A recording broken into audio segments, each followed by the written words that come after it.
Ooh, boy.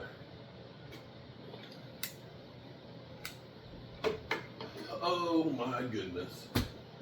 What's up, good people and Eagle fans and Commander fans? Mark Holmes here, and as always, I want to say thank you all for watching, commenting, subscribing, and being part of the Joe Boo Sports Report. Without you guys, as well as you ladies, you know that this literally does not work. I hope everybody's having a great day. It's finally freaking Friday. Actually, it's Friday night. Not much time left to Friday, as a matter of fact. It's almost Saturday, which means 8 days from Saturday, the Dallas Cowboys will be reporting to training camp. But that doesn't mean that, like Dak Prescott, he usually doesn't go with the team charter. He usually gets there before. That some of the guys will already be there by Friday, Saturday. The off season is almost off, and it's been the craziest off season. And Jerry Jones didn't do us any favors this off season. In fact, Jerry Jones destroys the media this off season. Just hear me out. See, the Dallas Cowboys are different. Remember last year when the offseason started, we had Jerry Jones pissed off at Mike McCarthy, and basically saying, everybody's on a one-year deal. We're not extending anybody, but we're all in. We're going all in, right? So you had all off-season for everybody talking about Jerry Jones is going all in. There was the idea like, oh, finally, the Cowboys are going to do all kinds of stuff. And then they did absolutely nothing, and Jerry Jones turned it around and said, we're going to do more with less, right? So then we had, oh, here we go, back to the Cowboys. So we had all of that to talk about. All of that to talk about, right? And then we had, of course, C.D. Lamb's holdout. We always have, a big contract to deal with every offseason. So we had, the Cowboys, are they going to trade C.D. Lamb? Where are the possible destinations? Are they going to make him play on the 5th-year option? Will he hold out and not play, and so on? We had all of that to talk about. And then we had the hot seat that, Mike McCarthy's on the hot seat and everything else, proven season and everything else. And, it's all or nothing, right? And then we had the whole Dak Prescott contract.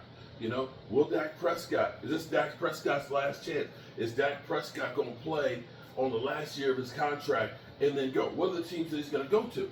And so there was all this content, all this stuff to talk about, right?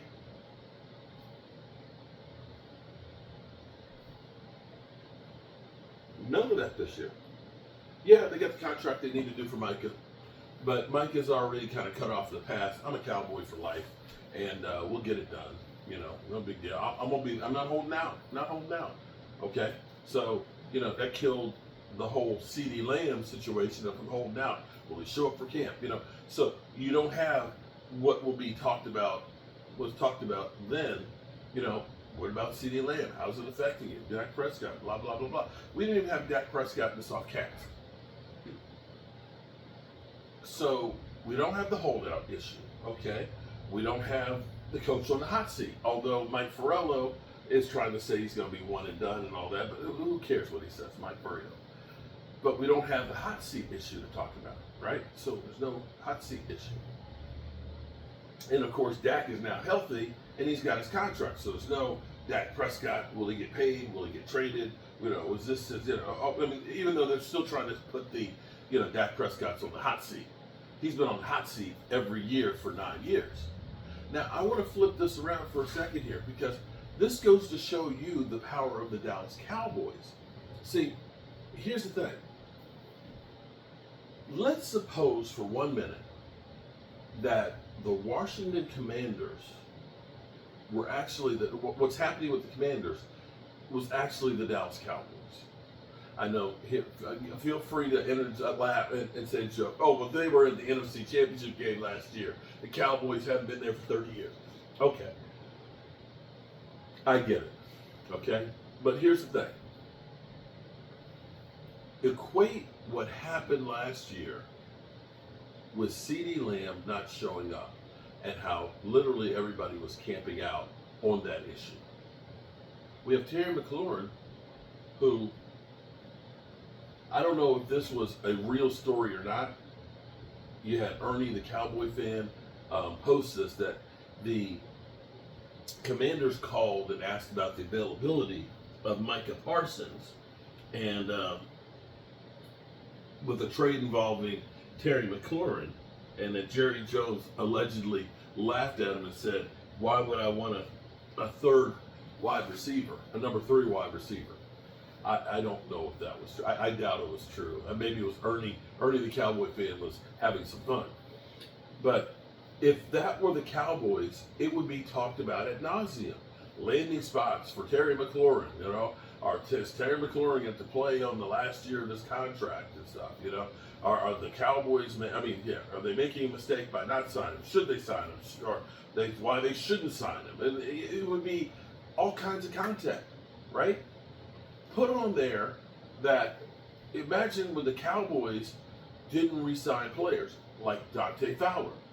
Washington didn't re-sign their best pass rusher, Dante Fowler. Nobody talks about that.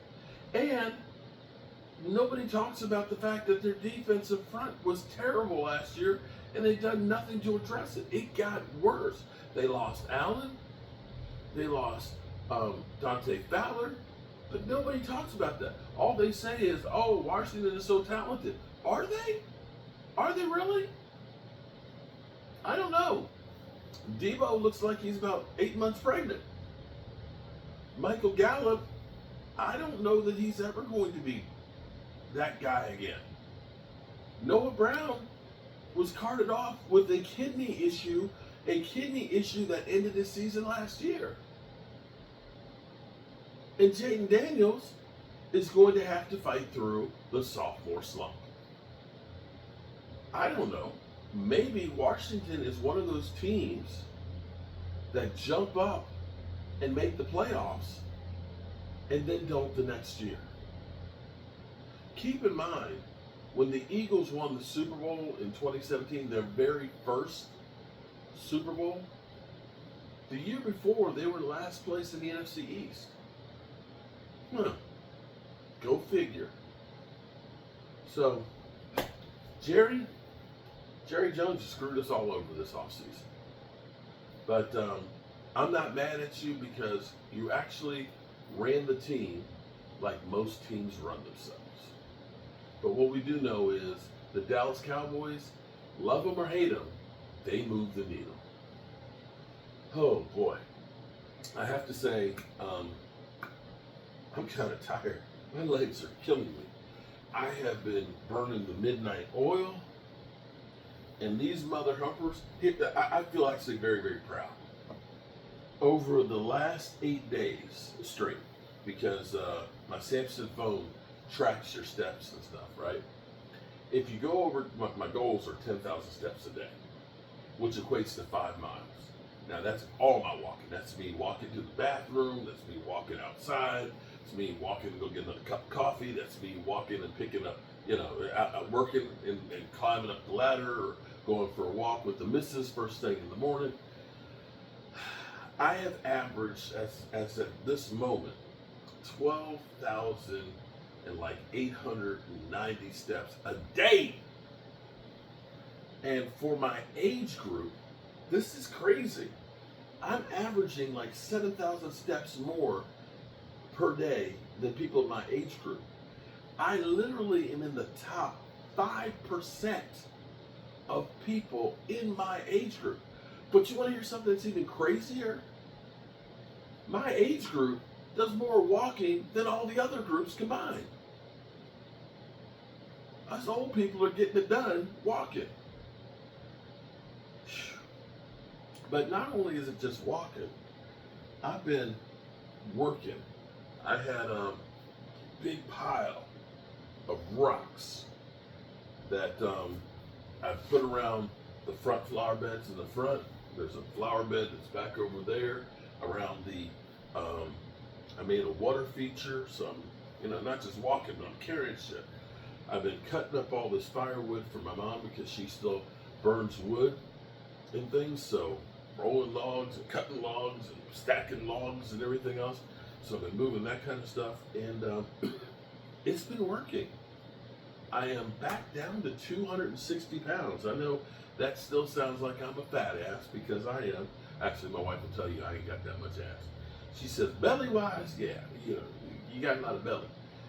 But I've been feeling pretty good about losing the weight. I mean, physically feeling pretty good. And I've been getting up and waking up, 5 o'clock in the morning and watching the sunrise and getting up at like 7 and going for a walk and working and busting a hump. And trying to do better, trying to live a little longer, trying to live long enough to see the Cowboys win the Super Bowl again. So I need to be here for the long haul. But all seriousness,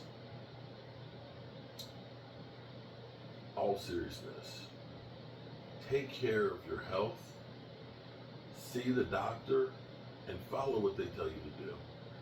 You know, you only have one life. And I'm sure there are a lot of people that are dependent on you being here. So make sure you tell the people you love how much you love them. Because you might not get the chance again. And I love you guys. And I appreciate you all. And God willing, we'll all see each other tomorrow. Ooh, those knees. What's crazy is, every time I go see my orthopedist, this knee, I haven't had an ACL in that sucker since I was 18 years old. And he always says, I don't know how you walk in here on that knee. And he's been saying, I need you to get to 60 to do a knee joint replacement. And because he's like, you'll wear it out. He said, you can only get it done twice. I think I'm going to try and make it to 70. How about that? Peace out.